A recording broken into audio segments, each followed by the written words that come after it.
अत्यंत आवश्यक है कि मन की कामनाओं पर नियंत्रण रहे। यदि मन पर नियंत्रण रहेगा तो अपराध पर स्वयं ही नियंत्रण हो जाएगा। हम सबका मन करता है कि हम जीवन में ऐसे शिखर पर पहुंचे जहां हमसे ऊपर कोई ना हो, जहां हमें कुछ करने की आवश्यकता ना पड़े।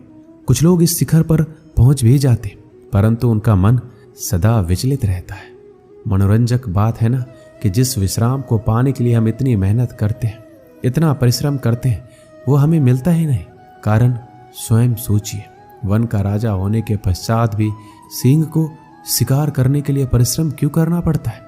क्योंकि राजा होने का अर्थ ये नहीं कि वो सदा सोता रहे और मृग स्वयं उसके समक्ष आकर कहे, आइए महाराज, मुझे खाकर अपनी भूख मिटाइए। तो ये समझ लीजिए, कार्य आपके परिश्रम से संपन्न होते हैं, केवल कामना से नहीं।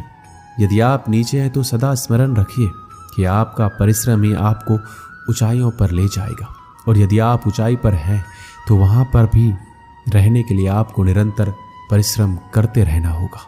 अर्थात परिश्रम से मुक्ति नहीं है, क्योंकि परिश्रम ही जीवन है। भगवान श्री कृष्ण कहते हैं कि डरो मत, ईश्वर हमेशा तुम्हारे साथ है। जब कभी हमारे मन में डर पैदा होता है तो हम भयभीत हो जाते हैं और कई सवाल मन में उथल पुथल मचाने लगते हैं कि अब क्या होगा, कैसे होगा, क्या हम हार जाएंगे या फिर कहीं ये अंत तो नहीं। हमें अपने आसपास वो सभी चीजें दिखाई देने लगती है जो वास्तव में होती ही नहीं है।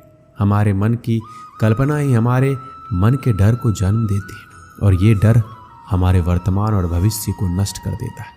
अक्सर हमने देखा होगा कि संसार में सभी लोगों को किसी न किसी वस्तु का या फिर किसी न किसी व्यक्ति का डर हमेशा ही सताता रहता है, और जो सबसे बड़ा डर मनुष्य के मन में घर कर लेता है वो होता है मृत्यु का डर, जो हर एक व्यक्ति को आजीवन परेशान किए रखता है।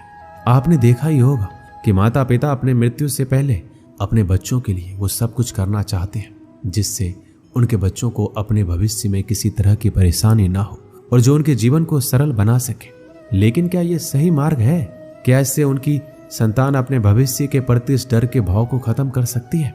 भगवान श्री कृष्ण सदैव कहते हैं कि हम अपने जीवन काल में बहुत से कर्म करते हैं, लेकिन जो कर्म हम पहले से करते आ रहे हैं